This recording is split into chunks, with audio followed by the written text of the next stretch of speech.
Welcome to the Penny Bloom Podcast. Ain't another place that has got more bombast. Romp past your mom, dad's listening to Tomcats. Talking everything that make you sad. We don't want that. We're here to make you smile.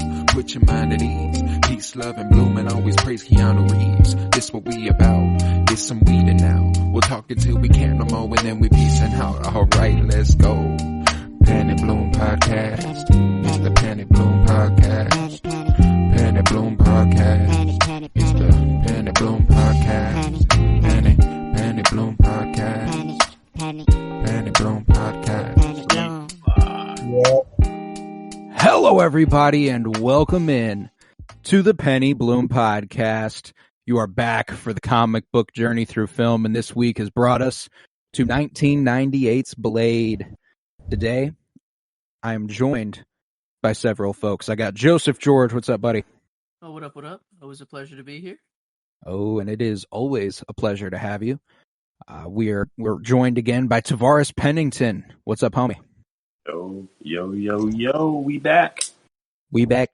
Oh, we back. Oh, we back. We back. We are also joined by another guest. Very excited to have this one on today. Haven't seen him since high school. What's up, Azure? How you doing? How's it going? We here. I'm so excited to have you. So, tell me a little bit about you, man. Tell me a little. It's been a long time since I've seen you. What are you up to? Well, I'm just out here. I moved to California, and I was in LA for a while, and I'm mainly in San Diego. Just producing music, just making beats, managing artists, putting stuff together. Just did a show, hoping to do a lot more different locations, but yeah. Oh, fuck yeah. I'm proud of you, man. Like, straight up, like, it's hard to go out there and stay out there. You've been out there a minute now. Yeah, it's been since September 2020, so a little over 2 years now, just straight kicking it. Okay. I see you. So when I put out this open call, obviously, you volunteered for a movie that unfortunately already had a guest attached to it. That one was with my father, Howard the Duck. You ended up getting stuck on here, Blade. How'd you feel about this movie, man? Cool. So this is one that, like, this definitely, I saw it and I was like, yeah, let's do this. I'm happy with this choice because this was one that's like, my dad said that whenever we watched this, he would always talk about, like, oh, when I was a kid, like, whenever I was like a kid, we didn't have like all these superhero movies, and Blade was like one of the first. He was like, this is really all we had for a superhero movie that was like great in that time. So yeah, it was always a cool one to him, so it's a cool one to me. I mean, you can't really complain. I like the film a lot. He's in my opinion, one of the more interesting characters from the universe because of just like the depth. But yeah. Oh, I was surprised. I mean, I'd watched this movie I've watched this movie in the past, but I had taken a very long break away from it until about a year ago when I rewatched it for the first time, and I liked it then. I liked it a little bit more this time around. I think that they did a lot of good work with Blade, and I think Wesley Snipes, I think I can grant him a little bit more credence than I did the previous watch that I gave him. He was kind of fucking awesome in this role. The action is epic. I love the action in this movie. Did anyone watch the movie as a child, though? Yeah. That's the thing. I think I did. Yeah, definitely. I think that's what drew me away from watching it again for a really long time. That's what I'm saying, because like I was thinking, like my mom wasn't about to let me watch like Blade or something. Like I feel like that's something that I knew the movie existed, but I kind of shelved it away just because I was like I was at the time, you know, I was just like a kid. So like, thank fucking God though I didn't watch that shit when I was like 7 or 8. That shit was not like 7 or 8. Not like 7 or 8. There was definitely a time where he was like, okay, you're cool to watch this now, like 10 or 11. But okay. I'm same as with Colton. I hadn't touched this movie in a long time, actually, until I took it for the podcast, and I was like, okay, I need to refresh. Yeah, get a little bit up on it. Joe, how you feeling about this? Was this first viewing for you? Yeah, literally 30 minutes ago, I finished the movie for the first time ever in my life. So it Nice. was an insane. I don't know. It was. I had fun. I don't know. It was, critically, I can't say it was an amazing film. I'm not going to throw it out there next to Godfather, or something like that. But I mean, I don't know. I had a lot of fun, and of course, we got a third act in a superhero movie that just had to go off the walls again, Thank you, man. thank you, man. Because for two acts Yeah, there, it was. it's got the potential to be a good movie. Okay.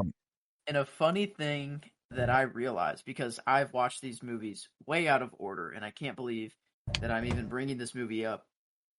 But it's so similar, and it's so crazy that they got away with it. Morbius is literally a copy of Blade, but instead of Blade hating the fact that he is what he is, and he has to deal with that, and all that turmoil, an interesting conundrum, and him trying to cure it, whatever. Morbius is the problem of his cause. He caused his problem himself, in the first place, and then hated it, and then tried to fix it, and then the villain was also like, it's literally kind of the same thing, but way worse, like 10 times worse. So like this was actually just the good movie of this concept. I feel like Good version of. yeah, the actual good version of Morbius. I still haven't watched it. Like the reviews were just. Don't. I was I like, haven't either. It was just so Don't. trashed on. Just Yo, don't. I was actually looking forward to it too, and then like they had those like preview nights where people were like the press gets to see it early. It's like the premiere night and stuff. They went and saw it, and I went, oh, never mind.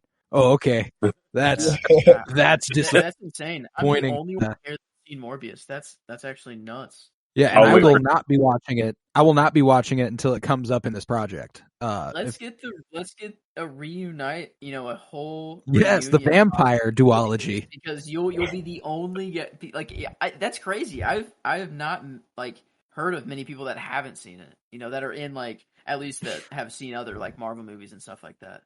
No, Yeah. I just refuse That would at be this sick. point. I just refuse at No. this point. Yeah.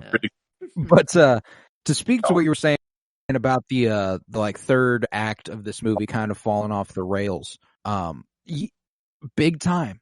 Like for a while in this movie, it's a little out there. It's getting a little nutty at points where you're just kind of like, okay, yeah, I'm gonna go with you here. It eventually does get to a point where you're like, oh, holy shit, yeah, we really went somewhere with this. What was the fucking Freudian thing going on with Blade's mom?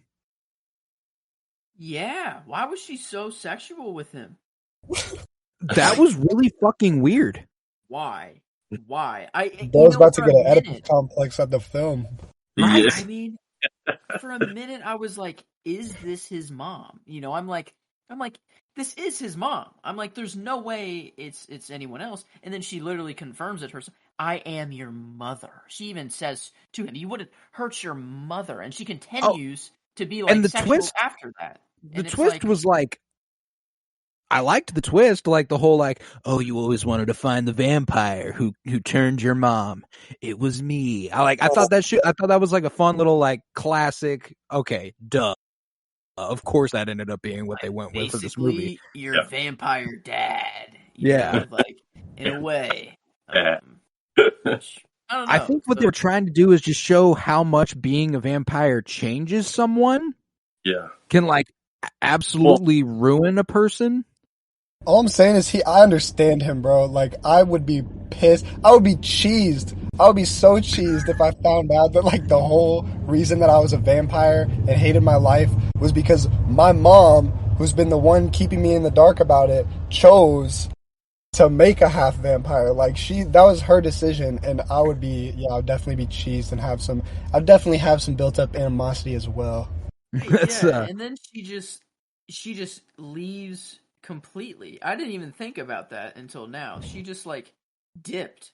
She faked her death because that's a newborn baby. She just like did she assume he was It's a rough dead? one. I think it handles that sort of side of the story roughly. You know, I think they had a vision for what they wanted to do there, and it just didn't get translated into the screen. Here, let me lay the groundwork for you on this one real quick. I jumped right in, but this was released on August 21st, 1998. It was directed by Stephen Norrington and written by David Goyer. And if that sounds familiar, it's because he's written a whole bunch of shit in the superhero genre. He wrote, obviously, the Blade trilogy. He wrote the Dark Knight trilogy. He wrote Man of Steel. He wrote Batman versus Superman. He created and developed the entire Sandman series on Netflix. This man, he's big in the comic book movie and show game. This man's done some shit. Okay. I'm honestly, I was surprised. Like, I mean, it makes sense now just because, like, the writing ultimately is probably what does help it in the end. But they still gave Blade 3 movies. Like, it is kind of nuts that this warranted a sequel. Yeah. That they were like, yep, let's do that. Yeah. Let's keep doing that. Let's keep going. I don't know. I think, like, the ending was weird, but I'm kind of left. Like, if he's in Russia. He's like, did I come at a wrong time, comrade? It's Russian Blade. I'm like, oh fuck! Now I have to see Blade. It's intriguing. It absolutely. And the ending, that last little scene, I'm like, oh fuck yeah! It seems like we're about to get to the good shit. That's my thing, though, is that like we're about to get to the good shit. And don't get me wrong, I'm sounding like I hated this movie. I really didn't. I really enjoyed watching this movie. It's just really not that good. The writing really is. It's pretty hit or miss. Like, this movie is like Playboy Cardi. It's like not good at all, but you enjoy it so much for some reason. That's hilarious. I made a Playboy Cardi reference before you got here, like literally. That's really weird. But that's fair. I don't know. It's bad, and you know why it's bad, but you don't really know why it's good. Well, but you really just keep wanting more. I wouldn't even go as far as to label this necessarily a straight up bad movie. I really do think that this is pretty middle of the road, all right stuff. I think if you made pretty much this exact movie with like just a few minor changes, it could really be a really special movie right now. You know, like I just think that there are some elements that, you know, visual effects wise haven't aged well. They really went for it, but you know, some things fall a little flat. They're trying to win an Oscar. Yeah. Oh, and like one scene was kind of like whenever fucking Frost takes that dude out onto the beach, they're all like hooded up. They got the fucking motorcycle helmets on. And that dude like melts, but it's like the craziest vampire melting you've ever seen in your life. Yeah. Like that was dope. That was actually cool effects and stuff. For 98, this was really good as far as like romanticizing action. I thought it was really good. You know what's crazy? What I feel like this is kind of a precursor to? Matrix. Oh my god, dude! The music and everything is so similar. This cinematography, like the angles too. It's a relatively well directed movie. It's a relatively well written movie. It's just like the only thing that elevates it above being just all right a little bit is the action. The action's crazy in this. That sword fight at the end, it's even not gonna lie, was super fucking cool. Nice. Like usually sword fights are pretty cringy if it's not like based on like a samurai or like, you know, like actual authentic, you know, like I don't know. There were a couple points in this sword fight where I was like, I really don't think they're trying to do shit besides hit the swords together. Yeah, that's campy and doesn't make sense for sword fighting at all. But that like part where they were doing roundhouse kicks back and forth and just whiffing. But you have to love it though. At that point, after I saw lightning come down from the sky and then beam into 15 different people's heads, and then all of them come out as I think that's their souls. Demons, skeletons. I think it's supposed to be their souls. Yeah, their souls come out and then fly through Frost and then all go into him. At that point, this sword fight is the most real thing in the movie. I'm like, oh, this is like legitimate. This could happen. No, that's fair. That's fair. Like, these two people are going at it, but like, Blade was all roided up. That's the first time that dude has had, like real blood in a long time. Like he was feeling it. And how about the way they made being a vampire just so overwhelmingly sexual, but like not in like a over sexualized way. Like the way Batman and Robin last week handled sexualizing characters and stuff was worse than the way this handled sexualizing stuff, because it at least made sense as to what they were trying to do with it in this movie. Like whenever he does get a taste of like Karen's blood there at the end, and she is like orgasming, like I was like, this is confusing, but I can't. I think it works. And she kept saying like, "Don't stop." Like it was kind of like a, it was kind of like a, I want you to be as strong as you possibly can. So drink as and much there was as you also can. a lot of thrusting. But but the don't stop wasn't for that. Well, that's not what the don't stop was for. It wasn't like, hey, drink more. It was like, you know what? Maybe just keep sucking going, my neck. actually. Maybe don't go. I'm enjoying this. Maybe let's stay here for a little bit. Is what she was trying to say. I knew this movie was going somewhere crazy when Blade fucking threw Karen across a building. Yes, at the beginning, out of the hospital, he doesn't know what to do. He's trapped, cornered. What's the solution? Year across the street. Just absolutely. So that's not even the craziest, most out of pocket throwing of a person in this movie. It's when Frost throws the tiny girl like 40 feet through a glass wall. She's definitely dead. That girl is 100% dead. Like, that little girl is not alive. Bro, Frost was Blade saw a truck coming and was like, "Gotta take off the glasses. Wait a second." Oh no, she did live. She did live. You're right. No, wait, how did she live through that? Bro, if you get chucked through a hot dog stand, or and not just alive, not injured in any way. She was tossed 40 fucking feet. Bro just says go home. That's right. Oh my god, that's right. Yeah. That is what happened. Oh no. But I will say that scene with Frost was the first where I kind of caught on to just like the weirdly sexual and underlyingly race oriented the story could be perceived.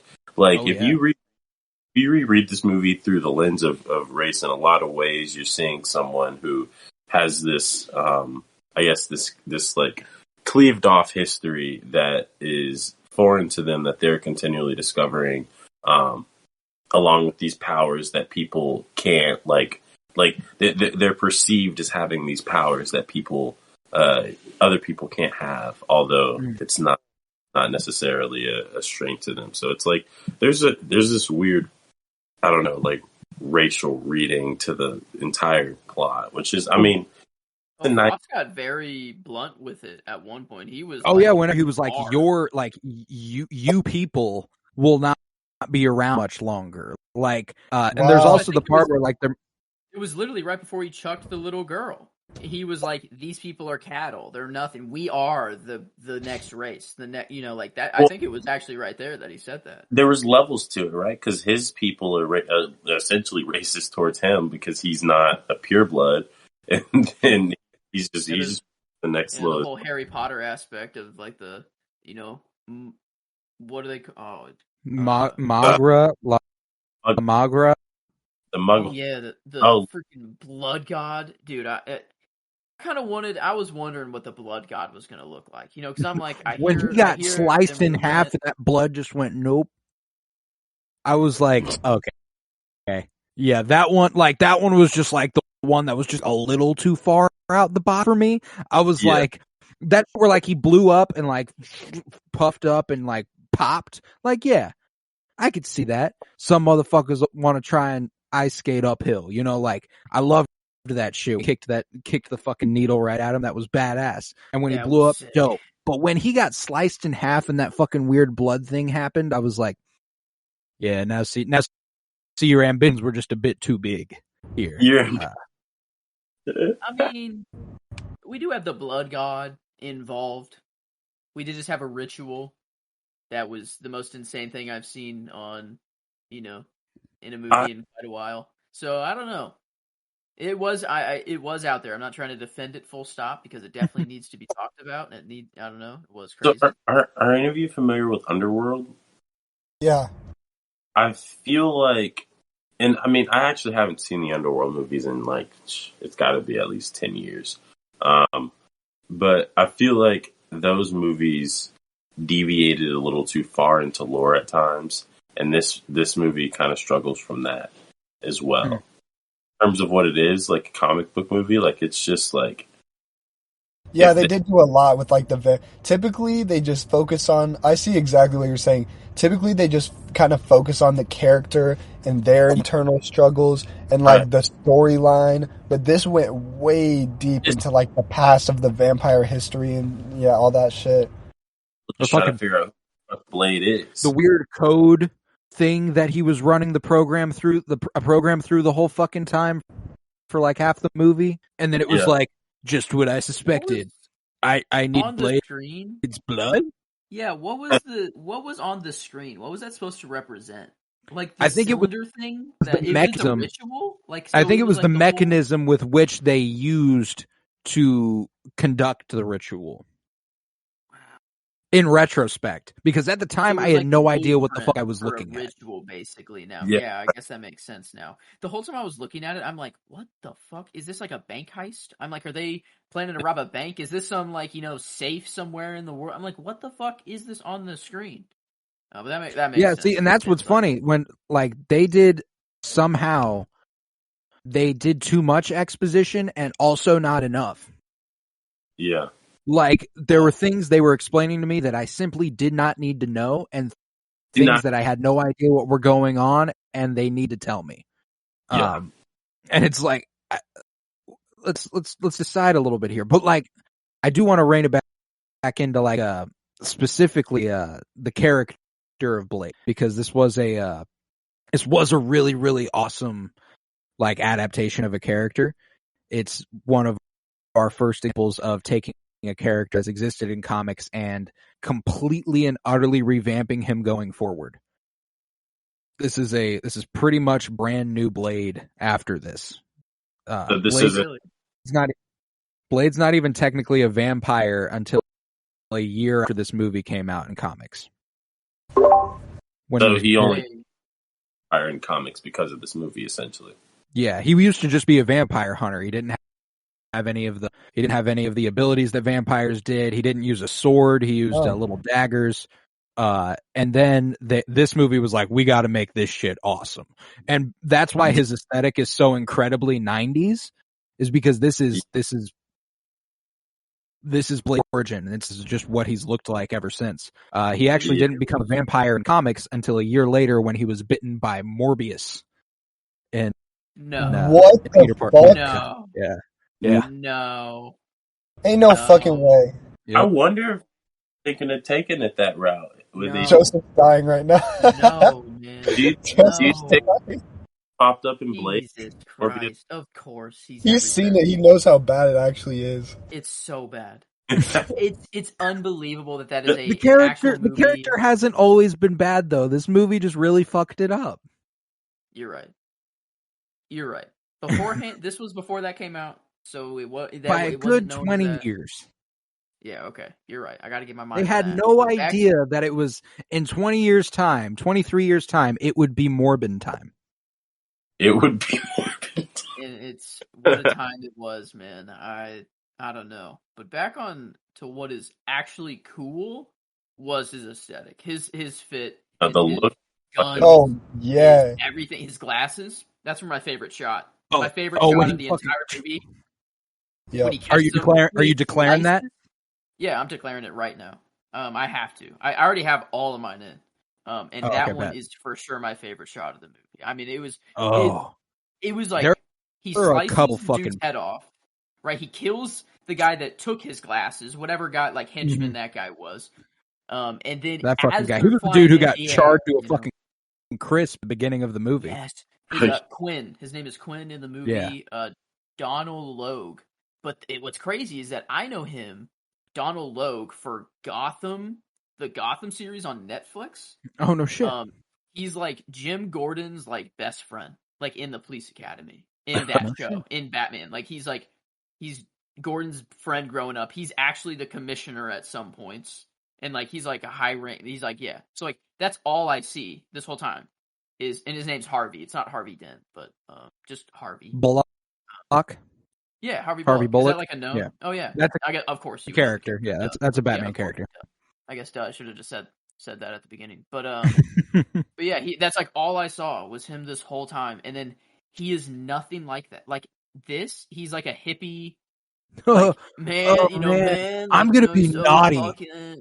Yeah, I'm gonna be a naughty vampire god. That's an actual line of the movie. That's Yeah. crazy. That's crazy. That's fucking nuts. But I'm gonna to be speak a to I the don't like shot. that guy. I don't like that guy. Oh, I don't either. He's I fucking don't know. lame. Very Way better hateable. in Gotham. So very Way better hateable in character. Gotham, though. Like, let me tell you, he's actually good. He's a good actor in Gotham. that's good. So Well, and, that's like, the thing. that's the so thing. Weird He- seeing him here. Might Maybe- not have been. I don't yeah. think the performance was necessarily bad. I just think the character was fucking trash. Yeah, they made the character hella dislikable. Yeah. Yeah. But yeah. no, that shot is pretty fucking awesome. When it like so easy too. The guy was like, "Oh, I'm gonna get my payback," and he just like cuts that dude's head off and grabs the glasses, puts them on his face. So fucking cool. There are a couple really cool shots in this movie.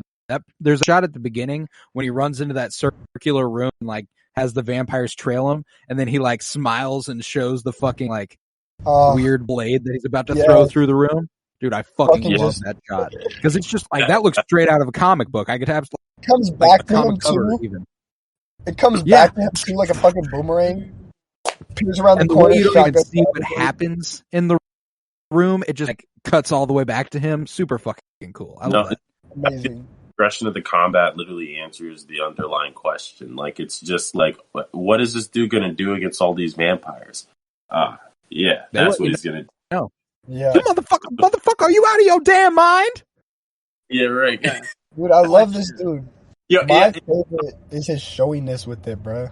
Mm. He's just like, he knows it. He kind of just, throughout the entire film, just knows he's the shit. And anytime, and also with Tav, what Tav said about Underworld kind of reminds me, this kind of reminded me of like, it was like Doom-esque in some points, in the sense that it was just like his like combat style, for lack of a better term. 'Cause he would do something awesome and then he would be like put his fist up and smile like a video game character, Or, like swing his sword and then have like a quick little saying, like a badass little line. Yeah. Like afterwards, Well, it's like That was the first thing that signaled to me is how tropish the movie was in general. Like, it just follows a lot of stereotypes and tropes. Because those one-liners remind me of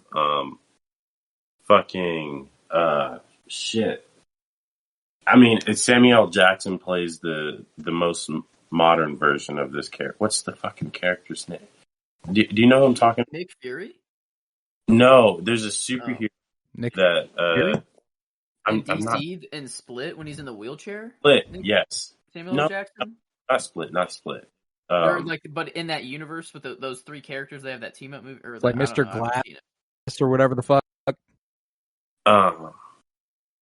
Hold on. I gotta find Samuel L. Jackson now. Now I'm so It- fucking curious. As a hero, One of his earliest movies, yeah, as he, Ozone, in The Incredibles. Oh. One of his earliest movies. I thought we were talking recent with it it. was Samuel L. Jackson in Shaft. Have you heard of Shaft?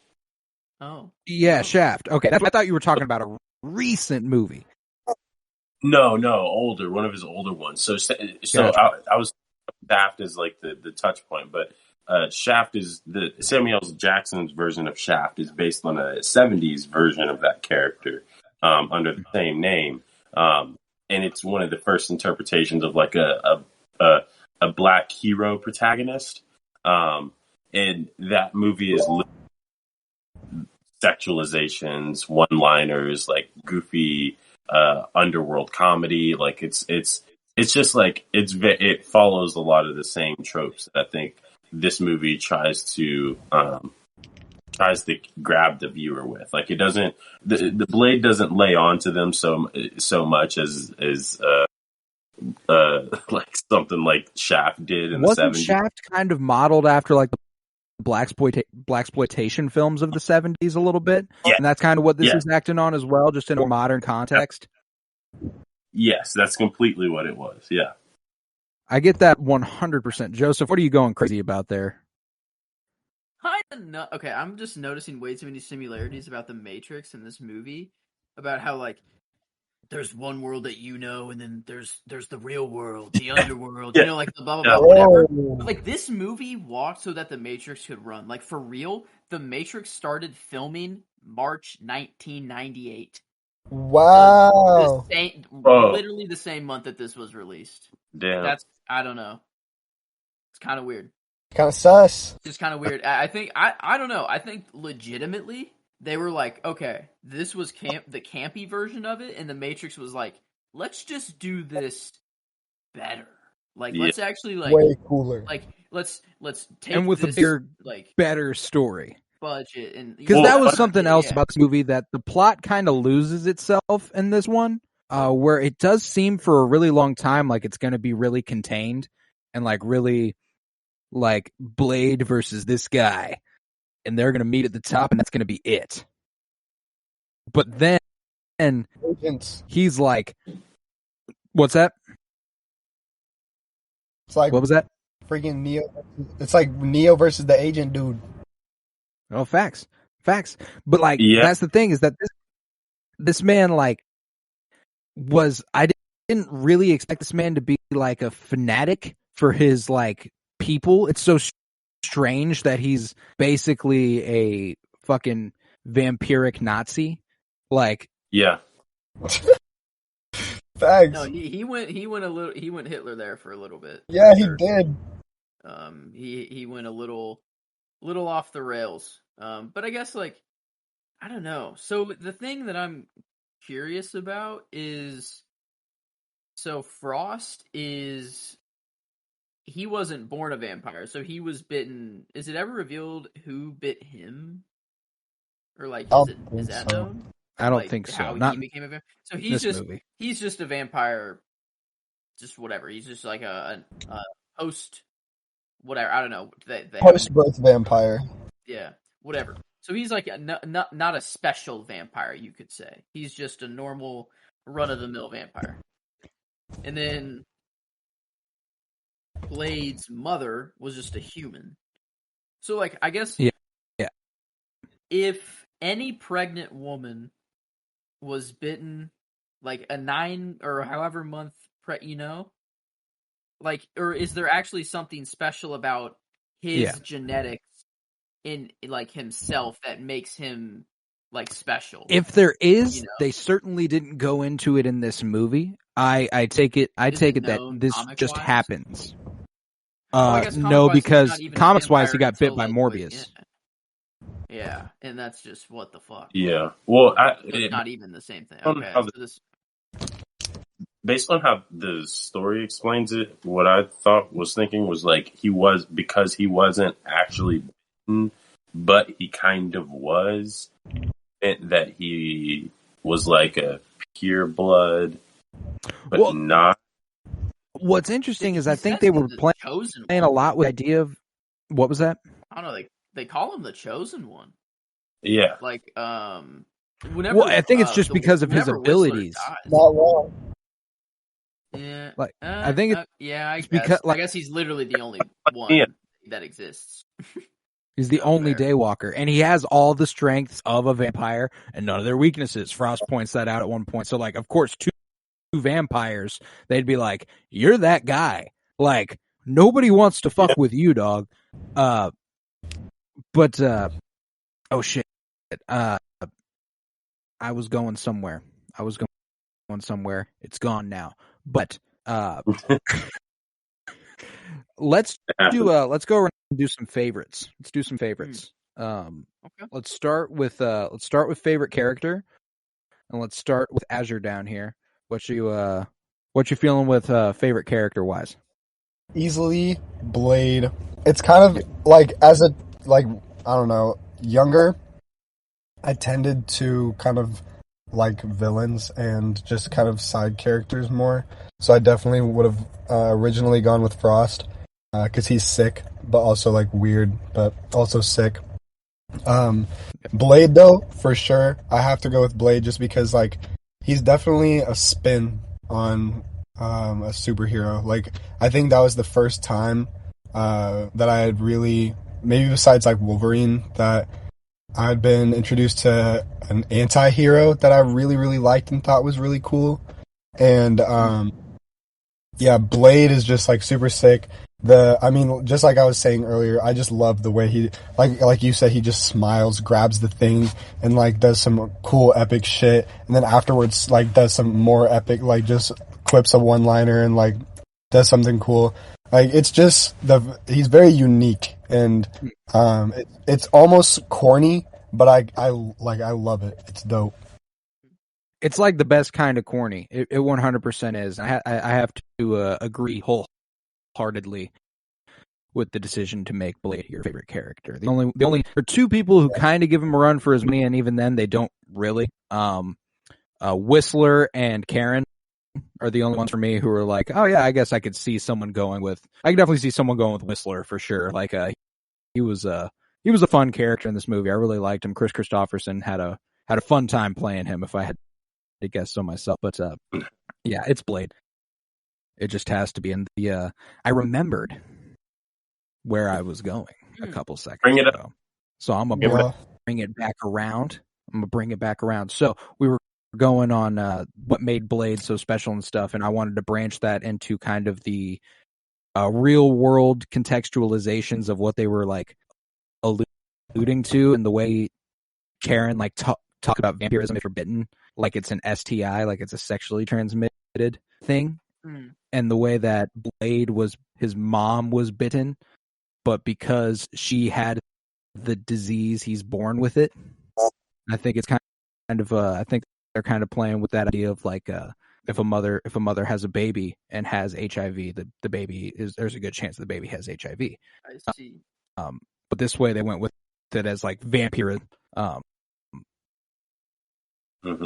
And the way that Karen's like throughout the whole movie, like I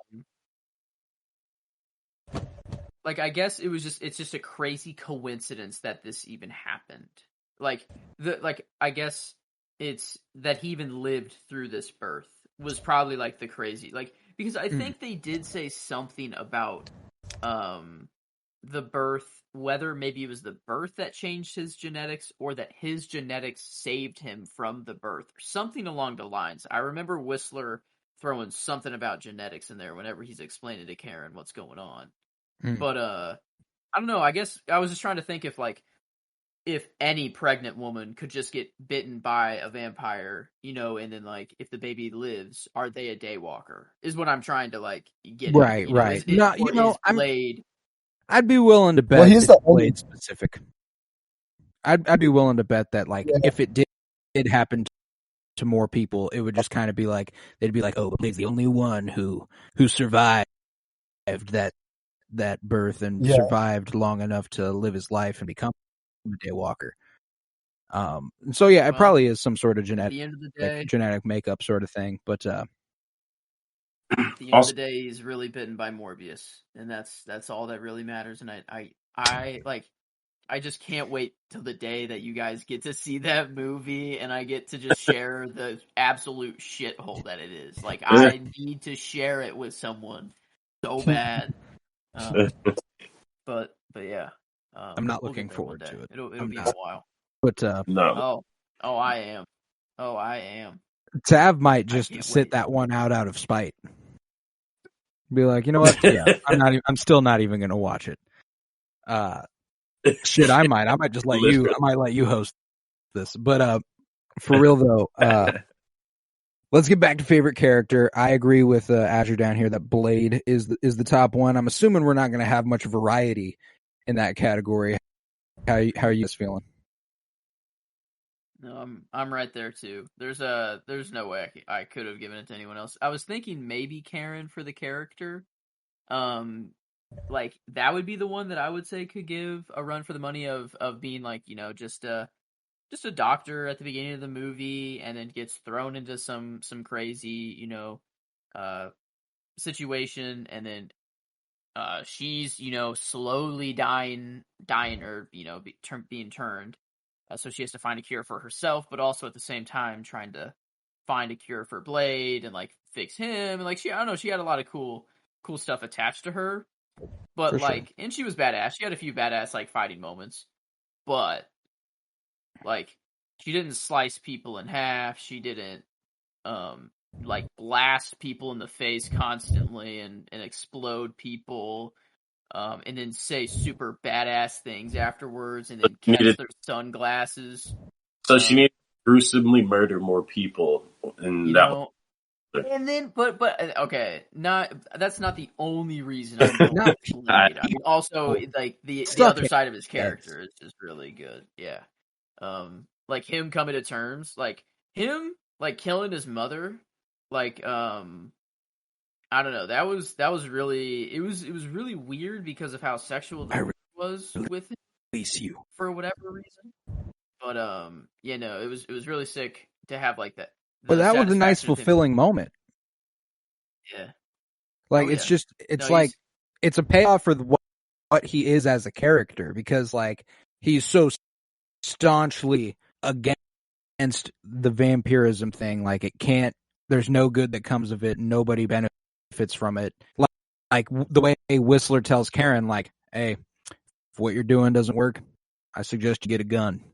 And in a couple of days, if stuff's still not working for you, use that gun. And the way that's what he does. He's like, later on in the movie, that's what he does. He gets the gun for Blade and goes ahead and does the thing himself. And it's like, man, that shit got heavy. But just to fulfill Blade's arc of being like, this doesn't do good for anybody.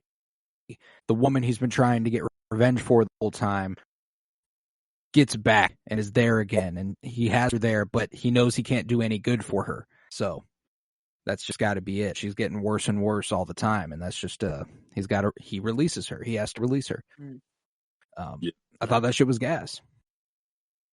I was thinking it could be.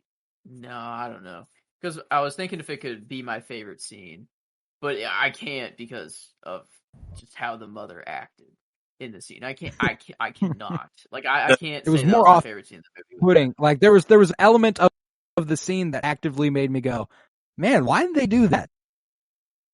And right now, can any of you give me a decent reason why they did that? I think you might have hit it on the head saying that, like, trying to show that, like, a vampire, like, becoming a vampire changes you completely as a person. That, like, okay, it's because she was like, that person died long ago. I am one of these people now. They are my people. She was like, I think it was. Yeah, that could be the only thing I could see. No way was she actually trying to, like, get up. I don't think she was actually trying to, like, do anything, is the thing, though. I think it was just trying to be, because every vampire is sexual for, it's just like, they're, I don't know. I'm thinking of it as and with that opening sequence in the like vampire club, like it's just like those moments where they set the stage for like kind of who vampires are as a collective identity are important, and that plays itself out, I think, in the individual base desires that the vampires we see expose themselves to. All right, yeah, and especially since that club was ran by Frost, as we learned throughout the movie, like that's kind of his operation out that way. And that scene was fucking awesome. I loved that scene. It was getting the movie going. That's a good way to start a movie. That was the first moment where I was like, well, thank God I didn't watch this, like, when I was a kid. Like, shit. That poor fucking the first scene, bro. Yeah, dude, whenever that dude is just like, yeah, I'm at a normal rave. Oh. Yeah, this is all normal. Wait, what did you... Like, wait, just speak right there? Wait, are they speaking speaking vampire language? some sort of Slavic language to to each other? What's this? Hey, excuse me, and then she just makes out with him to like get him to shut up, and he's like, "Oh, okay, cool." She's like, sure. and he's like, "Oh yeah, that's normal." Yeah. Oh, okay. Sure. And then just blood just starts spewing everywhere, and they're like, and that it's honestly on the vampires, super smart on them.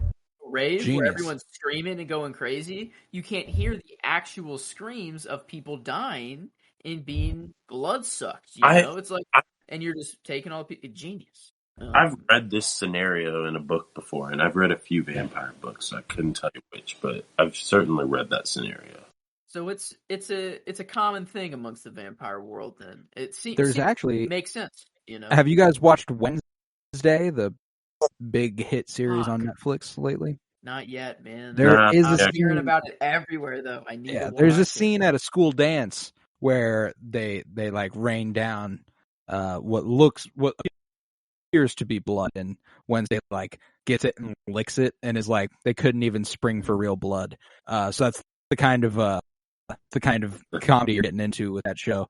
But yeah, it scene holds a lot of influence on a lot of things, and I thought that was like, as soon as I saw that again, I was just like, whoa, I watched something very recently with a very similar thing. It's kind of crazy that they play out like that. But well, right.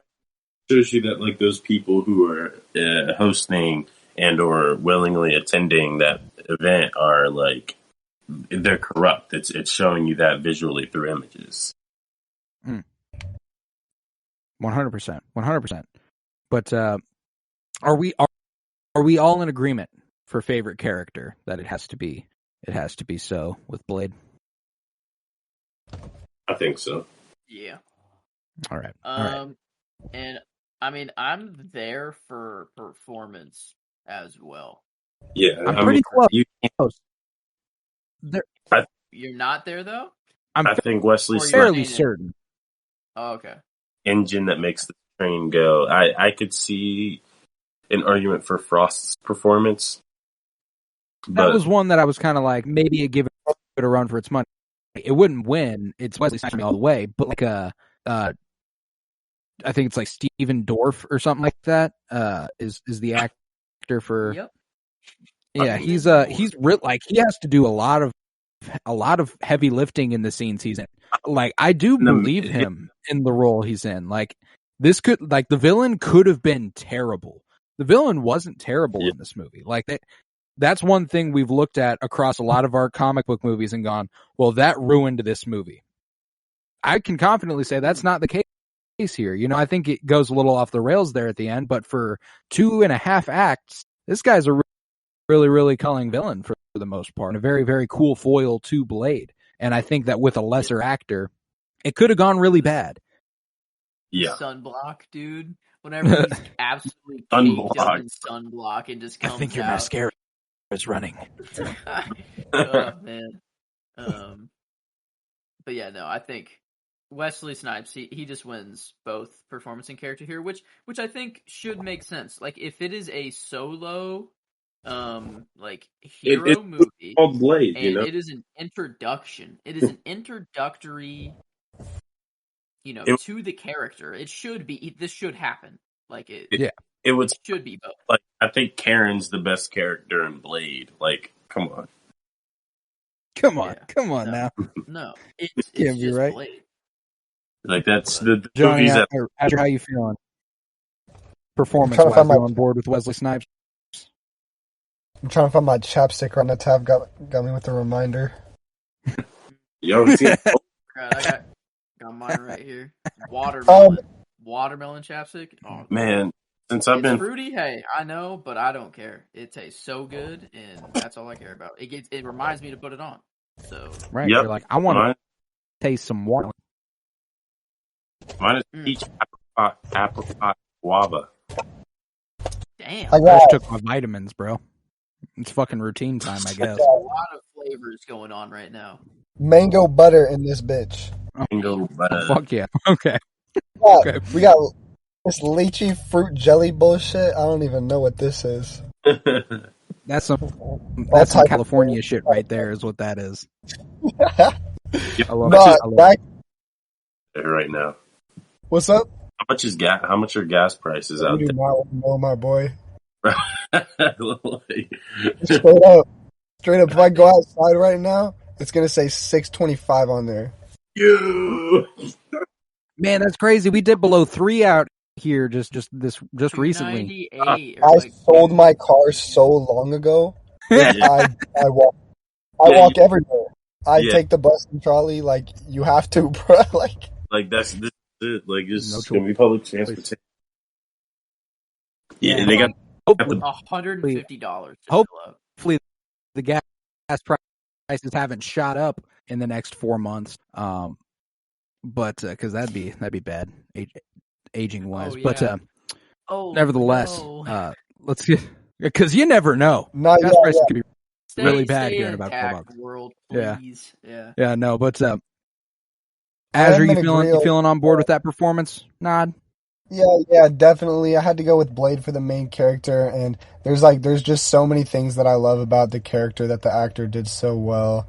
Like he could have easily, going back to what we were saying earlier with it's corny, but it's like good corny. It's like it's the perfect amounts and right in the right spots and just the right things, and that is it's hard to pull off. It's very, very difficult to pull off. It's kind of the same thing as Frost. Like with a lesser actor, this could go terribly. Yes, I agree. Interestingly enough, I looked into some trivia about this movie, and there were 3 actors on the short list for Blade. 2 of them never got reached out to. It ended up, they just sent the script to Wesley Snipes, and he was in. There was no auditioning. They were just like, it's going to be Wesley Snipes. But those other 2 actors, which are kind of crazy for them to go, we're going with that, are Denzel Washington and Lawrence Fishburne, which is kind of fucking crazy.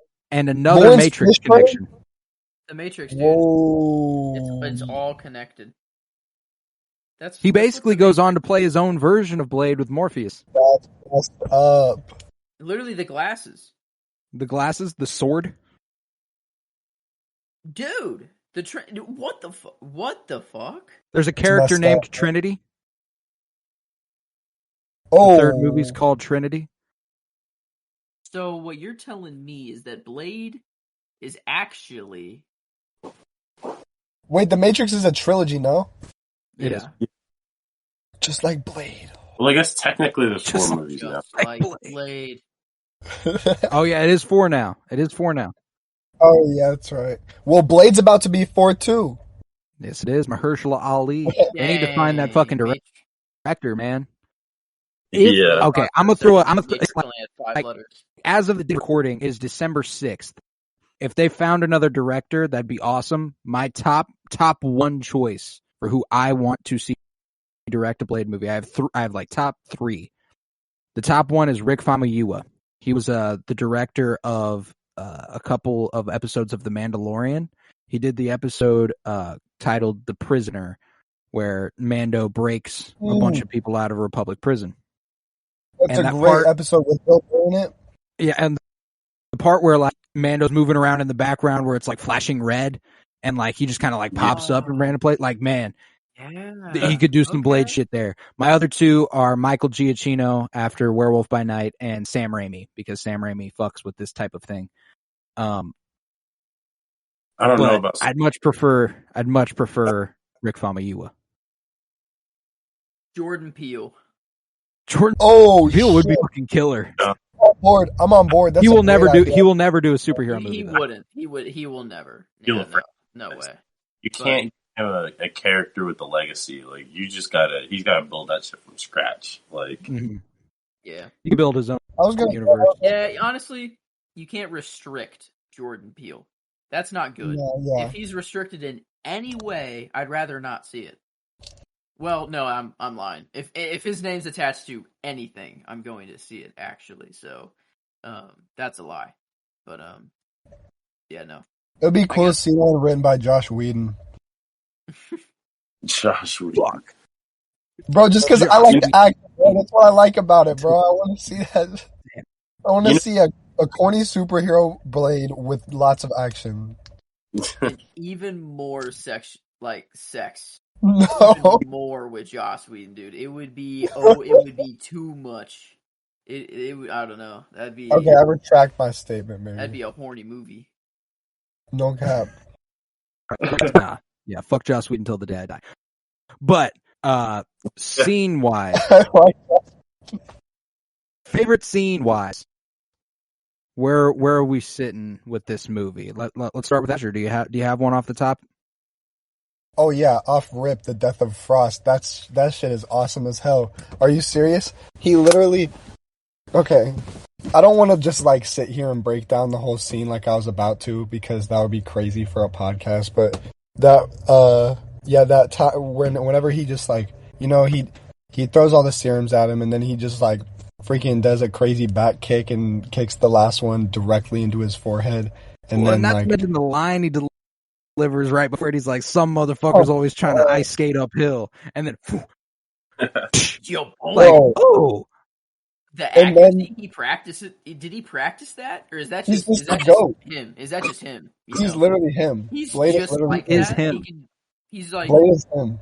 Let me come up with a way to kill this dude. How am I going to get this in this dude's forehead or anywhere in his body? Also, why did he catch them all like behind his back and shit? Like that was Didn't need to. Why not? Fucking pimp. I don't know what you heard about me, but I'm a motherfucking PIMP. That's what Blade said. He always manages to avoid getting any blood or guts on him somehow. Oh yeah. Mm-hmm. Notice that shit? It's always flying everywhere, but he always is clean. If you want an Oscar for anything, it'd be costumes and makeup. Like, bro, that shit was insane. They looked incredible. Like, yeah, this was really, really well done. Like, on that side of things, it was an incredibly well done movie. And frankly, the more I kind of my enjoyment ratings kind of climbing higher and higher a little bit. I mean, the critical ratings not climbing a lot, but really walked so that a lot could run. Oh, 100%. Like, okay. This is the first real deal Marvel movie. Howard the Duck obviously was Marvel. Stop. Yeah. I'll stop you right there. Stop discrediting Howard the Duck right now. No, but like, I don't know. This, for real, I feel like is what a lot of people consider the first, this is legitimate. Like, Howard the Duck, that was a fever dream. I don't think that movie really exists. I don't know. I kind of have a theory that I didn't really see that movie. Sometimes I really think that it was a dream. That I don't know. It's a different version of me. That's shared hallucination sent down by really the gods. Strange. Yeah, y'all took some podcast about it. That's what actually happened. We went out into the jungle and did ayahuasca, and what they showed us was Howard the Duck. Nah, but I can confidently say though that I do like this movie more than Howard the Duck. That's well. true. You were saying about how this movie. Well, you were saying about how this walked so I could run. This is typically considered the first version of what we know as a modern superhero movie, because if we do look at what came before it, on the DC side, they definitely had good movies, like with Superman and with those Batman movies. There were some solid ones, but there's an element of them that has aged, and it's like, oh, those movies just don't get made anymore. You were literally talking about how Morbius is this movie. Yeah, this kind of set up a formula that's been followed ever since. That's it's interesting. Insane. When you watch Morbius, you're gonna be like, "Oh my god, they are ripping off Blade, but doing it horribly." But doing it's insane. The movie is so bad, but it's so it's unexplainable.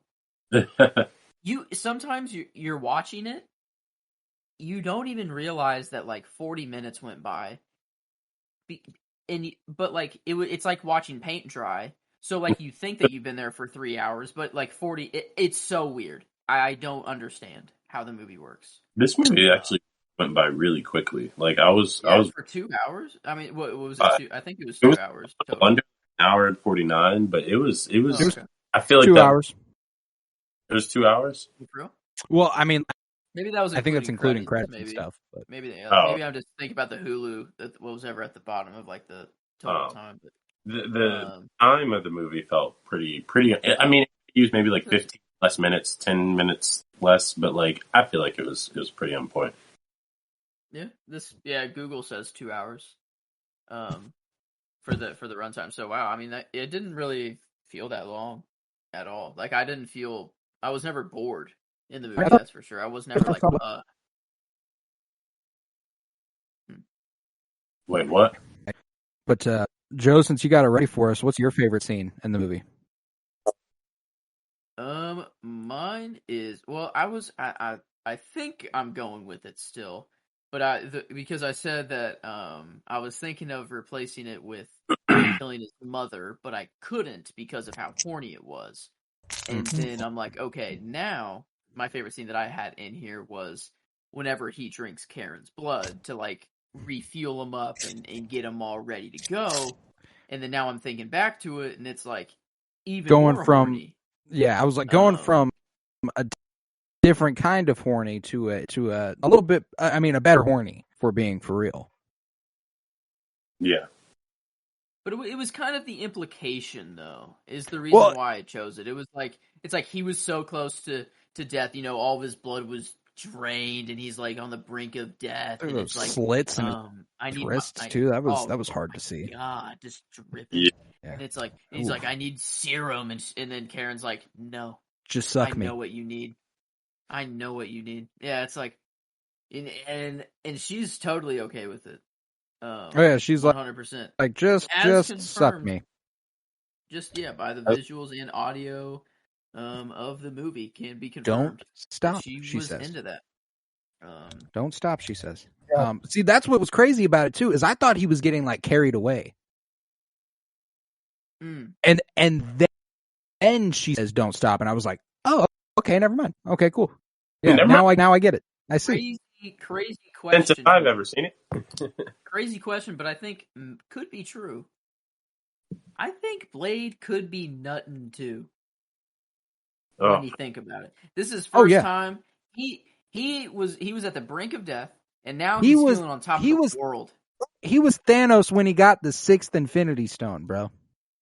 Oh yeah, he's that, and what he's doing is also causing his love interest to. I guess they were there's something there. Yeah, for sure. To go out of control too. So like, yeah, he's like, I don't know. I feel like he's also like maybe I kill her here. Like maybe I actually drain all of her blood. Maybe I actually cannot stop myself. I was thinking that like he might actually kill her. Like he might actually drain every single drop of blood from her and wouldn't be able to stop. And then like he would actually kill everyone, but then have to like recollect the fact that he killed her. I thought that's where it was heading. But because like that's what I thought the don't stop. That's a good. Is that the one you're going with though for your favorite? Mm-hmm. Yeah, I think so. The more I talk about it, like it's not for the horniness. I want to point that out. That's not why I'm picking. It's for the actual. It's a little for the hornies. Okay.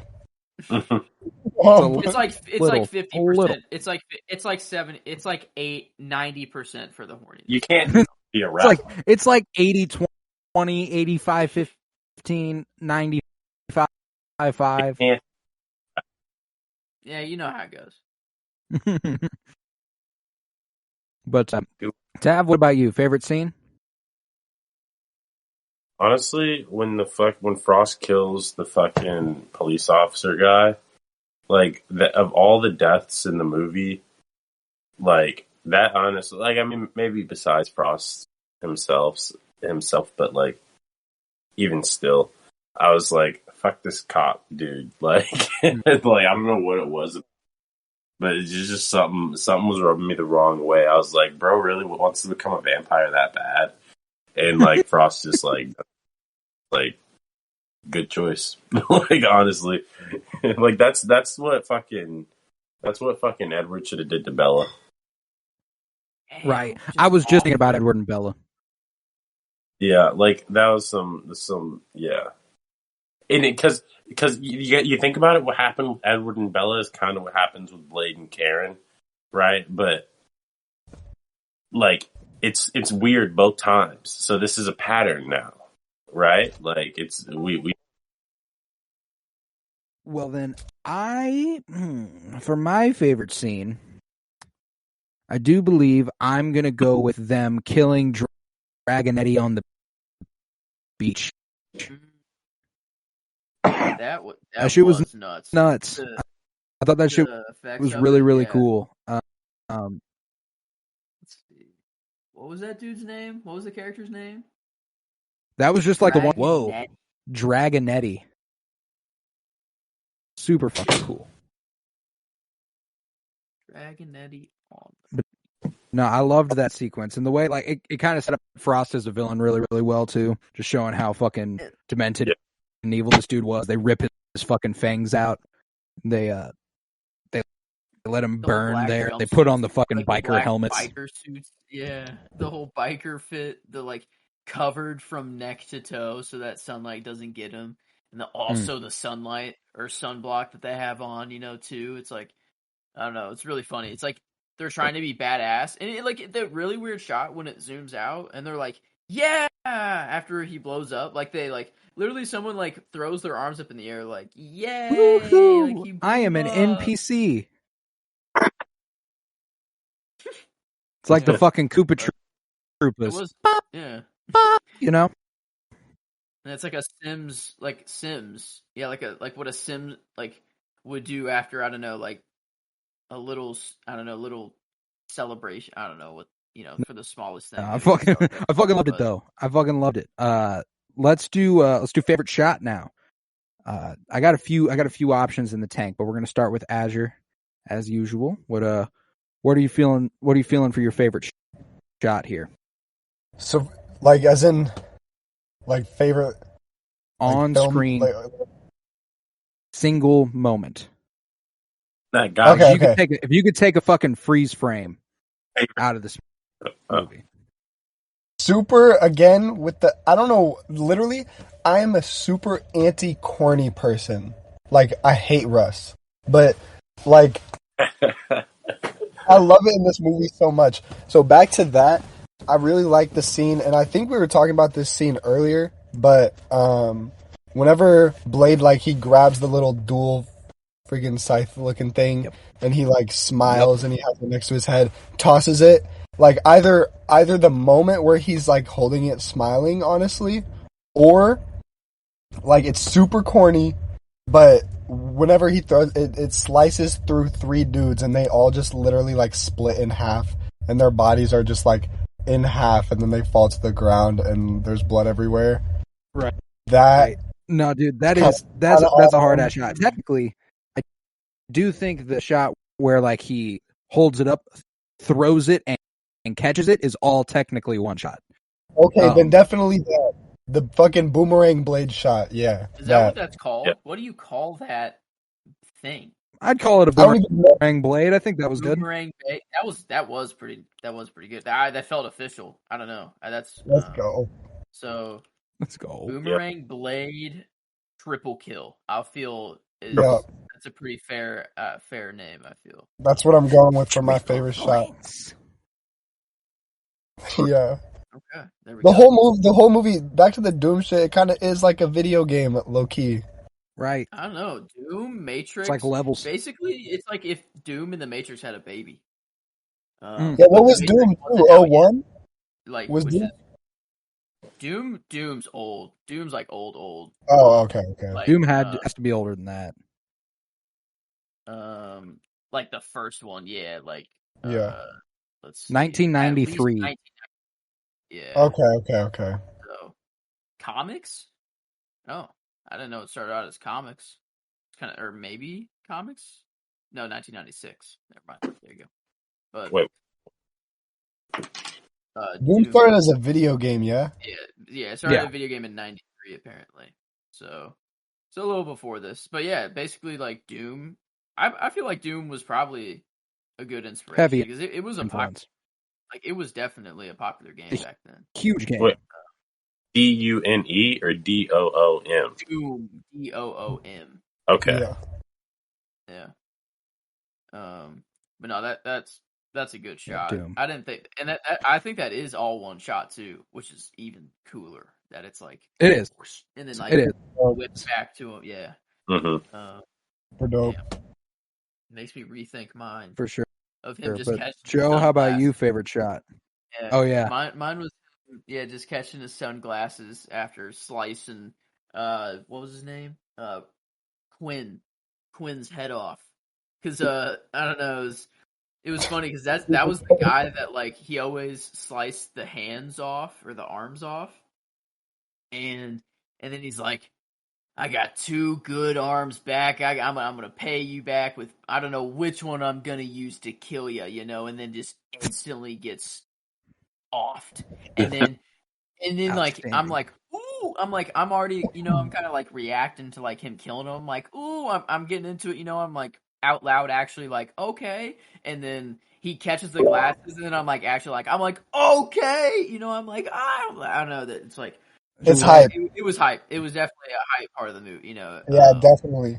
Super corny for sure, but like that's what I'm saying. I wouldn't want his glasses to fall on the floor and then him walk over, pick them up, and then put them on. No, I wanted him to fucking catch him out of midair and then just slice them on and then just I don't know, just a guitar. It would have been even better if like just an electric guitar just started everywhere. I don't know. Yo, they Jimi Hendrix in the movie. Don't. Oh, I That wish. was sick. Just in the background. I wish, you just hear but Jimi Hendrix the whole time. They have Wailing. one song. I think it was like when we first meet. What the fuck was it? Whistler.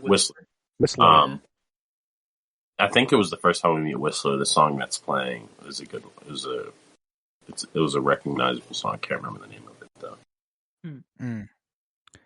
Yeah, shit, you're right. It definitely was, because I remember being like, oh, okay, I'm gonna like this guy, and now I can't remember the song. I can't remember it at all. But kind of cool. Whistler, Tab, oddly enough. what about you? A favorite shot in this movie? Oh, go ahead, Joe. Sorry. I was just gonna say, like, Whistler looks like the Quinn, the arm chop off crazy hippie vampire dude. Looks like what he is in Gotham. So like it's really weird. Like Whistler looks exactly like Quinn grown up in real life. Harley Quinn? Like no, Quinn the character. Quinn the character in this. Donald Donal, Donal. Is that Donal or Donald? Donald, definitely. Donal Logue. But yeah, it's like really weird seeing Donal the Logue. Whistler and the younger guy in the movie at the same time when they look like I don't know, it was really crazy. Mind trippy the whole time. And then like because the mom too, whenever his mom came out, and I'm like, okay, that's his mom. And then she was getting all sexual, and I'm like, okay, maybe I missed something. I'm like, maybe I was really second guessing myself. I'm like, maybe I missed something. Like, is this not his mom? I did too. And then I'm like, who could it be? I'm like, who could this be? And then I'm like, wait, did I miss Karen get turned into a vampire all of a sudden and then just become this instant, you know, new person all of a sudden? And I'm like, what the fuck? So I'm like looking, and I open IMDb and it's like, nope, it's just his mom. And I'm like I hear her say like, I'm your mother. You're not gonna hurt your mother. And I'm like, what the fuck? Like, and it was like confirmed. Like I don't know, it's just so crazy. No ambiguity about it. Nope. Just that's his mom. Just straight up. Crazy. Crazy. But Tavarus, you got a favorite shot in this movie? Gotta be Wesley Snipes driving the car. Like the car just was sick. It felt like in Mafia 3. Like it was they had that one where they had the camera like panned up to the it was like an aerial camera panned up to the I guess the left of the vehicle, it looked like really odd because it was almost like a horizontal shot where you could see more down the road than you could actually of the car. But it was just sick. Like, I don't know, the way that he pulled into shit. Like, I'll probably say those moments. Did they have a name for his car, or was it just The Blade Mobile? Yeah, it's like, I don't know. I don't know if there was like an actual name for it or something. But no, that his car was, I don't know. Everything about him was badass. His whole kit, like everything. Everything.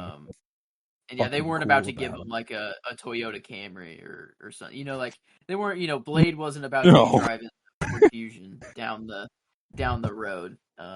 Definitely not. So, no, that's, I don't know. So I guess, Colton, have you said your shot yet? No, I guess so. You're all right. Well, that leaves my favorite shot. Mm-hmm. No, I have one ready. Y'all taking all the other options. 100% cool with that. Because they're in my top one. My top one is Ace, and there's like a waterfall in front of him, but it's only the gun sticking through the water.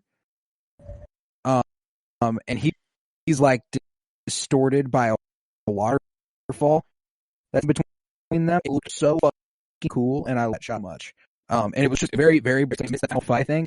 And it was so fucking cool. Like right before the final fight, like before they capture him, whenever he's taking on the whole compound, like 1v50, before they get him to his knees, before his mom comes out. As a one. Yeah, no, that shit was fucking crazy. I loved that shot. But I'll have to find it so I can attach it to a little graphic for us. Yeah, that'll be cool. I don't know ever since you started doing those graphics, I've started to think of what they'll look like now. Like, as like I'm like filling it out, and I don't know, it's gonna be a lot of Blade, that's for sure. As character and performance, it's literally him across the board for character and performance, which is really, really cool. And almost every shot, Blade in it. Actually, every shot has Blade in it. What is the gun? I don't remember the gun. I don't remember that shot. With the it was very waterfall. brief. Let me see if I can. Was it so? Yeah, here. It was what was the situation? What was the gun sticking through the waterfall? I think it was like his. It was like his shotgun. Like he's sticking his gun through the waterfall. Yeah, and it's like it's not even like. Yeah, you're right. It's a shotgun that like clips him and shit. Mm-hmm. That like it's like it. What does it even shoot? Because it like pinned that one dude against the wall. I don't know. His weapon kit is sick and just kind of doesn't make sense sometimes and just works. Yeah, where did they all come from? His advantage. I don't know. It's just Whistler apparently makes. Is their explanation, I think. Bro, where does he store it? Does he just keep them all in his jacket or something? Just the sword and the gun? The jacket, the armor. I feel like he's just got weapons everywhere. Dude, he's kitted for any situation that a vampire could ever possibly throw at him. Yeah. Because, I mean, I don't know. He seemed to have the solution for everything. He seemed to have too many solutions. He's like, you know what? This time, I'll try fire. Why not? I just want to see if it work. You know, he's like... Nobody caught Blade lacking the whole movie. The whole movie? Nope. And when they thought they did, at the museum, when they had, like, the necktie, he just starts to laugh. He just starts to laugh. And they're like, what's so funny? They instantly get scared. Instantly. They're like, oh, shit, we're dead. Like, he's laughing like we're fucked. And he's like, yeah, I'm expecting company. And they're like, shit, man. Like, I thought we actually got you. Like, now we're all going to die, probably. And then in comes Whistler and just freaking bang, bang, bang.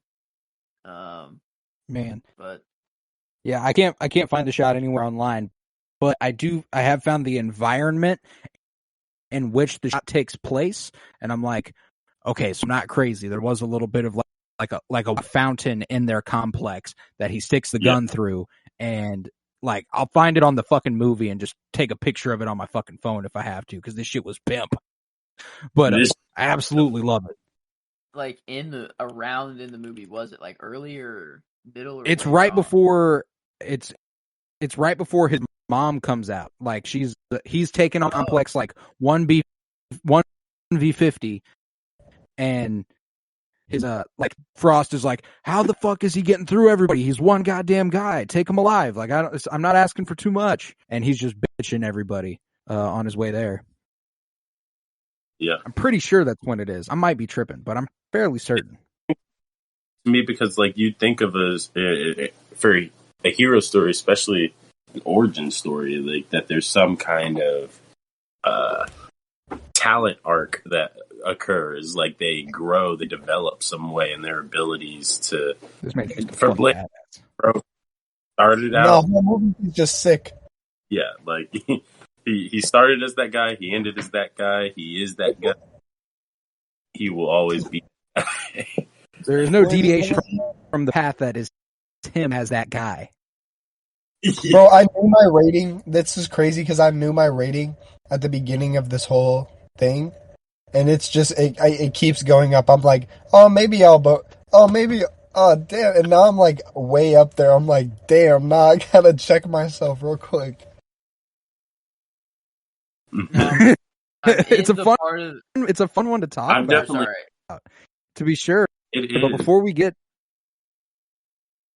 Man, no, this movie's crazy. I forgot, like, actually a lot that happened. Now, like, you bringing up that part of the movie, like, with the waterfall part, and now I'm, like, scrubbing through the movie to see if I can find it. Like, it's crazy how many, like, actually cool action sequences there were. Yeah. In the movie. Like, they were sick. Like, a lot of them, like, sure, maybe they, like, didn't need to happen and were over the top, but, like, I never thought that they were in the moment because of how cool they were. I'm like, wow, this is actually like just good action. Like, I don't know. It was really weird. Like, it was just good action to the point where I didn't care that it necessarily didn't push the story forward, you know, like a whole lot in some cases, Right. you know, whatever. But, it was 100% action for action's sake for the whole, like, for the movie. And it was fucking awesome for that reason. But while we look for this shot, let's do favorite line. I got it. And let's start with Azure. I got the shot. Oh my god, I got it. It is at 20. It is at 1 hour and 24 minutes and 6 seconds. Pretty much. And yeah, it's beautiful. Pretty, dude. Oh, dude. I wish, because Hulu, if I try to share the screen, it's gonna go black and it's not even gonna let me share it. So I wish I could show it. Right. No. And I can't. Yeah. I'm glad you found it because that is my favorite shot. That is my favorite shot in the movie. It's so fucking cool. But so hours and seconds. Oh. I'll keep it in mind. But let's do some favorite lines. Azure, what's your favorite line of the movie?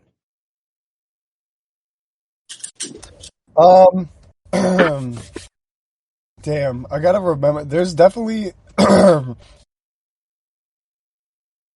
think at one point he's like,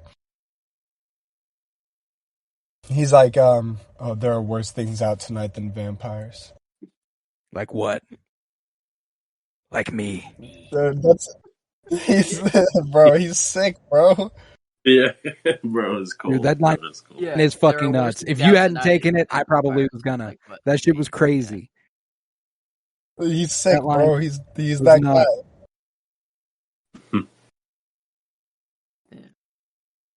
All right, Joe, how about you? I'm actually gonna go with a line that involves Whistler because I don't think he's got enough credit for this movie. Kind of underrated, I feel. So I gave him the line, and it was his. Maybe that was the scene I should have chosen. Oh well, but the line gives it a nod. Whatever is whenever he's dying, and whenever he hands him the gun. And he's like, you know, you have to finish me off, but he's like, no, here's the gun, and he says, now walk away, you stupid son of a bitch, walk the fuck away, you know. It's like totally like his fashion, you know, like instead of just being like, you know, Whistler. Goodbye, you know, yeah. When he pulled up it was like their beginning and was like, catch you fuckers at a bad time. I fucking love that. It was like, this is a pimp. Yeah. like that was actually my pick. Like, was his introduction. Like, that's just like, oh, that's a way to enter the room. Like, he's just like, catch you fuckers at a bad time. He's got a gun. He's fucking winning on motherfuckers. It's so badass. Yeah, no, bro. I'm just like, well, at least Blade's not alone. Oh man. But we haven't even mentioned the giant fucking vampire in the weird room who's very unhealthy. Oh my god, the fat, yes, Yeah, the I forgot super, about the that. just the weird. What Block. was that? Why? Well, what's the point of that? Was he just like a blood? Was Yo, he and the just fact that Blade constantly being fed It's like, blood, don't or, kill him like, unless he what was- moves, and then he moves like a little bit, and she's like, I'm gonna flame this motherfucker. I loved that. She wanted to do that. She like. For sure. Well, he told her. That was your I favorite. mean, he He barely, told her earlier in the Yeah. movie.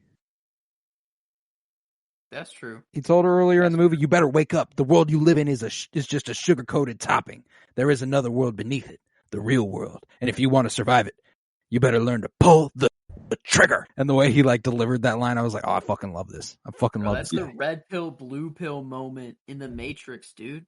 Yeah. Tell me it's not. Tell me that this movie isn't freaking laying the groundworks for the Matrix, man. I don't want to just completely destroy the Matrix and say that they didn't create the story on. Well, I mean, you know, it's just all played, but the Matrix already has controversy for being stolen from this black woman writer. Uh-oh. Her book was called The Really? Third Eye, I want to say. She, Oh. I think, either wrote or worked on the Terminator, if I'm not mistaken. And like she sued them, and I think she actually ended up losing. But at the same time, like there are similar. I remember reading about that and being like, there are some similarities that were kind of uncanny about this book and then the story that they thought of in terms of Neo, the chosen one, like the way sad. about it. I don't know, So I'm learning so much about the Matrix today. Like I didn't expect out of a Blade recording to learn so much about the Matrix. Right. But man, oh no, I think she also claims that they stole the Terminator from her. And so like none of it has been proven. This is all very much just like something that has been said. But her name is Sophia Stewart. Dang. Man. That's interesting. If true, that like changes the whole way I Changes look a at lot. like the Yeah, I Matrix remember reading that and being Terminator. like, "Ah, man, that's really disappointing." Man, I really like the Matrix. If true. Yeah, I really really like the Matrix. What am I supposed to do now? No, but I'll give my favorite line and we can go into the ratings. My favorite line of the movie is, "Motherfucker, are you out of your damn mind?" That was one of Blade's first lines as well, wasn't it? Oh, whenever he's It talking to was. the cops. Yeah, whenever the cops come around the corner, see a vampire, and shoot the black guy. Yeah. And then when he's with Karen and they're just going out the window, they're blasting him. He chucks her across the street and then he jumps and then they still go to shoot him. Motherfucker, are you out of your damn mind? I fucking loved it. Maybe an explanation is those are vampire cops. They're everywhere. They're everywhere. Already, dude. Oh, Those are vampire sweet. cops. They're like, that's the Daywalker. Fucking shoot him. Fucking get his ass. There's a possibility. There's a possibility there. He needs to die by silver though too. So, does a bullet even do anything to him? I mean, it'll knock him down, but it won't kill him. Right? I mean, that's my thing. Is what's interesting is that like, so he's not really a vampire. If he doesn't have the weaknesses of a vampire, can a normal bullet kill him, or can bullets just not kill him? But he has the strength. Would it be a strength of a vampire to die by silver? Is that a strength? It'd be a weakness. But he doesn't have any of their weaknesses. But like a normal vampire can't die by a normal bullet, so he can't die by a normal bullet, right? In theory. What if He does tank the Well, bullets, but I always thought that was because of his armor. He also ages like a human. Yeah. They just kind of did whatever knows? the fuck. they did whatever? Yeah. They were like, What the fuck? Are you out of your damn mind? They got Wesley Snipes, Blade. They were like, the bag is in hand. Just don't fuck it up. Like, Man, And they didn't. wow, yeah, They did not. And But they let's did. do some fucking ratings. So we got 4 categories, and Azure, I think we'll just throw 3 at you. I don't want to pit you with an adaptation rating you're not comfortable giving. So let's start with enjoyment on a scale of 1 to 10. How you feeling about this movie? Okay, I like that it's broken into 3. Yeah. In enjoyment, I'm gonna go. Where you guys go? I'll do an 8 Okay. on enjoyment. Okay. I dig it.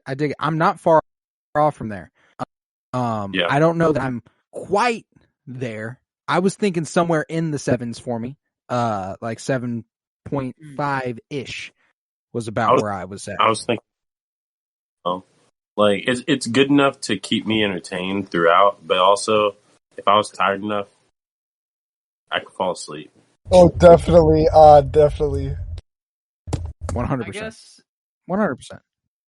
That fair. makes it good, though. I don't know. I think it's.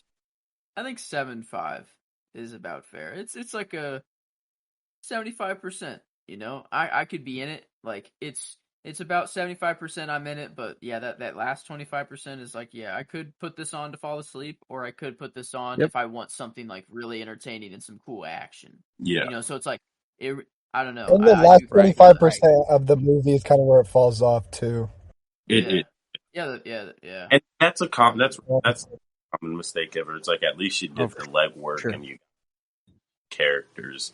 You just then did something with the characters I didn't quite understand. I think 7.5 is fair though. It's some sort of formulaic schlock that you're like, man, and we were heading towards something really cool. You were witches. Yeah. And I'm like, okay, that's all right. But we'll head to genre rating. Genre rating is just how well it fills. How well are you feeling about it, Azure? How are you feeling? So genre rating as far as like compared to other superhero movies? Superhero movies, and this elevates on in and of itself on like that horror genre and action. Oh, so like Resident Evil, Underworld. Yeah, there you go.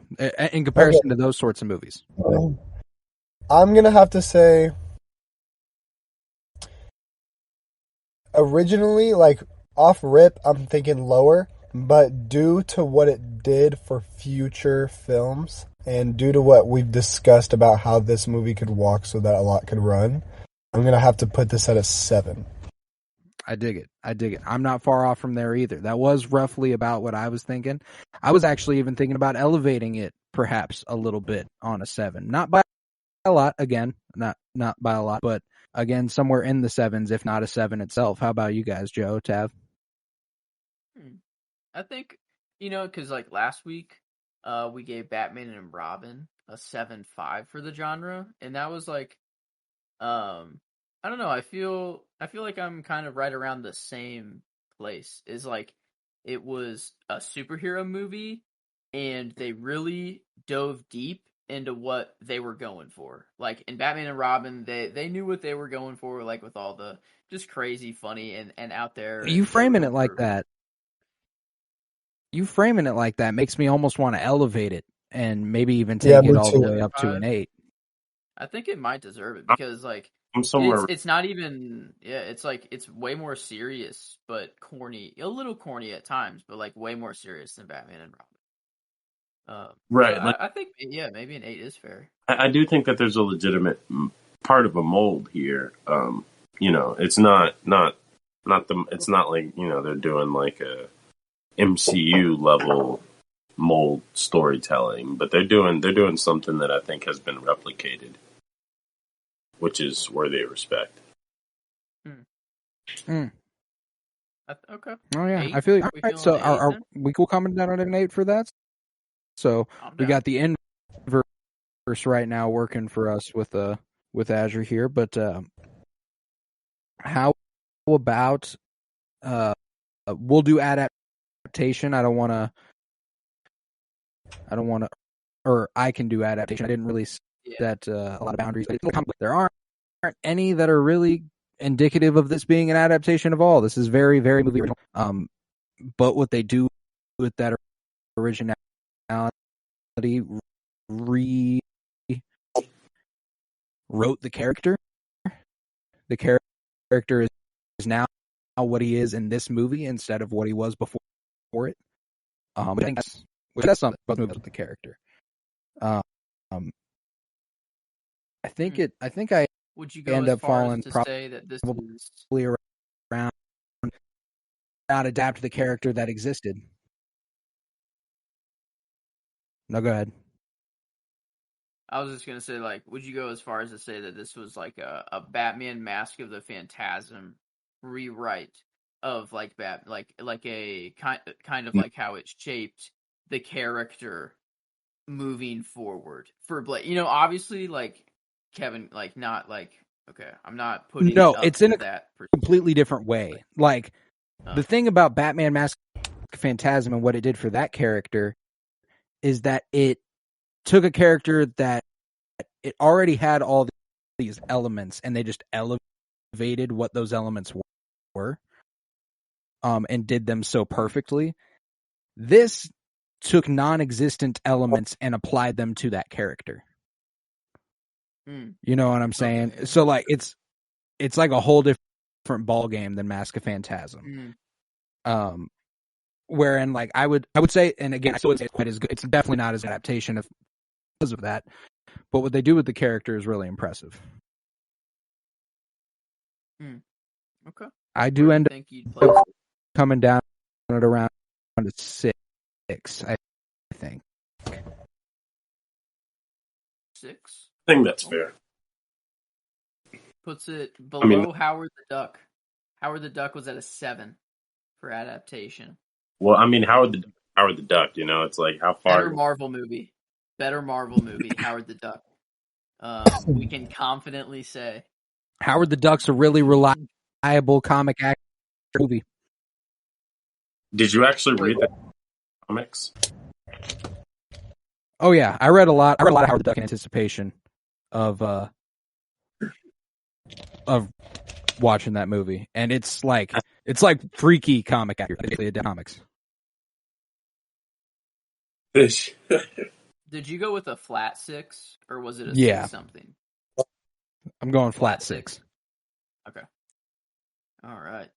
That's third to last in adaptation so far. So yeah. That's down there. Okay. It just rewrote the character. It didn't adapt a character that already existed at all. So like you're gonna have a rough time. You're right. In the adaptation category. This is one of those examples I give people that's a pretty good movie and a bad adaptation. It just rewrote what we know that character to be. So like, you know, can't complain. It's just when it comes to our rating, it's just not going to fare incredible on that side of things. But that does bring us to Azure. How you feeling about this on a critical level? The writing, the acting, 3.5. The fucking filmmaking itself, cinematography. No. There's some good about it. Damn. Not 3.5. Definitely like just like as far as the writing goes, definitely down there, like for sure. But for what it like, you know, this whole time we've just been it's enjoyable, and for what it is, it's great. But critically, I'm gonna have to put this at a 4.5. I feel that. I feel you on that. Again, not incredibly far off I don't know how much I'm.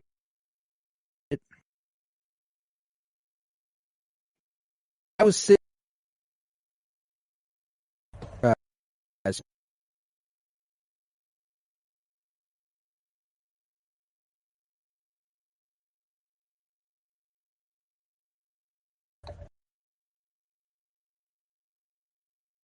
Wait, is it just cutting out for me? Nah, Oh, he's gone. The man had a point. He left us with like right. Yeah, he's getting there. Hey. There. I'll come back. I'll come back. Man, that's the thing, is that he used to be in his like basement where his Wi-Fi was like better. Like he had this like kind of room where Wi-Fi was a little better, and then he moved up to his room because he got this like new thing that kind of allowed him to, but I guess it's not really working as well as we Damn. thought it would, it seems, which kind of sucks. Man, because yeah, I don't know, this never used to be a problem before. Like we literally just did it like a couple days ago. Is the thing. Damn. Kind of sucks. That's okay. All things are fixable. Nice cat. Nice pussy, bro. Fucking thanks, man. demon of a cat. Nice pussy, bro. Oh, not talking to me? Oh. Um, But all right. Point I was making. Sorry about that, everybody. All good. I'm not much Last higher thing- than a Yeah, 4.5. That's like the last thing we heard was like like Azure gave his rating, and then you said I'm not far off. that you Gotcha. weren't far off. Okay, yeah. So, I was sitting somewhere around a 5. I was curious as to where you guys were kind of falling to. Yeah, I was. The funny thing about Azure like throwing out that 3.5 just instantly was that's what we gave Howard the Duck, which was really funny because I thought if he went with it, I'm like, that's actually just really cool. But I don't know. Right. I think like I can't. If it's below a 5, that means it is an overall bad movie. And I don't know if I can say that this is an overall bad It means movie. it's below. I'd say if it's below a 4, it's a bad movie. It's a below average movie. 5 is below average. Okay. I mean, Well, I think the action elevates it to at least a 5. 5 is the floor, I feel, and I think it just is a 5. Honestly, I think that is the fairest answer. I started somewhere 6, but I could see a 5. Certainly no lower than a 5. I feel like for me. All right. So you said you were at a 6 originally. But I could see a 5. I could elevate it a little bit from a 5. I'd go with a 5.25. It could go up like that. That's 5's the floor. I don't think it could go lower than a 5. The action is too good. There are 5. And like it was, I don't know, it was bold, definitely, to actually like try this in Hollywood at the time. So I don't know. I think I can't just call this middle of the road. I don't know. That doesn't seem fair. Yeah, now that you say that, you kind of got to give this movie its flowers. I might have to up it to like a 5.5. I think that's where I'm sitting. Actually, just 5.5. Just give it that little nudge. You know, Yeah. I think it deserves it. I dig it. I'm there for you. I'm there for it. Good. They weren't executed on well, but it seems like from what the writers' forthcoming work after this movie was, it he worked out some of those kinks. Oh, to be sure, man. Oh, to be sure, wow. And with that would round. Tie it. Yeah, it ties it with Superman 2 at a 6.75 overall. For Blade, impressive. Which is Blade and Superman 2 at a 6.75. Which places it in the That's Cool tier. Just our cool. average. Yeah, it's like that was cool. What other films are in there? We got Howard the Duck is in there for just Marvel comparison, and then Batman 66, one with Adam West, the first one, is in there. Superman 2, Superman 4, and Batman and Robin are in there. It's better than Superman 3 and Supergirl, that's for sure. But not quite Batman Forever and Batman 89 and Batman Returns. And hell yeah. And then I feel good our about top tiers. that. Our top tiers so far have been the first Superman movie and Batman Mask of Phantasm, the animated Batman movie. And yeah, I don't know. Those have yet to be touched so far. I feel good about the way ratings worked out. Because in hindsight, I feel like both ended up has to be in the to a 68. Oh, wow. That's awesome. Wow, we actually lined up. IMDb gives it a 7. Ours was a 6.75. Azure's was a 6.83. But, rounding about 68. Oh, that's the same. Yeah, IMDb gives it a 7.1. I think Rotten Tomatoes, I think, was actually more friendly, if I remember. Or maybe I don't know. I had it pulled up earlier, and then it's gone. It was gone. But, I don't know, this new Blade's gonna be super cool. 57? What? All right. So we're kinder than Rotten Tomatoes. Critical. That was the critical rating, I guess. The audience score was a 78. Which, for our enjoyment, was like a 7.5. That's crazy, though. It's not a 78, bro. I don't know. What do you think the audience score is? Is that more of like how do you think people enjoyed it, or like how the general public views it as the least accurate measure of quality? Just because literally everyone just being like, "Yeah, I think it was this." Yeah, it was good. I mean, it was 250,000 plus ratings, though. That's a lot of people. Like. That's pretty good. That's pretty good. No, I tend to view audience rating as a reliable one for whether or not you're going to like a movie. That's why I think enjoyment is why I line that more up with audience score. Because people don't typically go to Rotten Tomatoes and go, "Oh, well, how was the filmmaking?" No, they're like, "Yeah, I liked it." Exactly. Yeah, that was about a 7 out of 10. Yeah, it was good. If you like something, it's kind of like, that's a 7 out of 10. That's like a 7.5 out of 10. Yeah. Or if it's like really good, you're like, that's like an 8, maybe a 9 out of 10. But if, I don't know, you rarely go below a 7. If you hate something, it's more of like, that's like a 4. Yeah. Like right. 3. It's really only 3, 4, and 7 and up. You don't really, or I don't know. Ratings are weird whenever you just ask someone to rate a movie out of the blue. Overall. Right. It's like hard to rate a movie overall. Give a movie a number.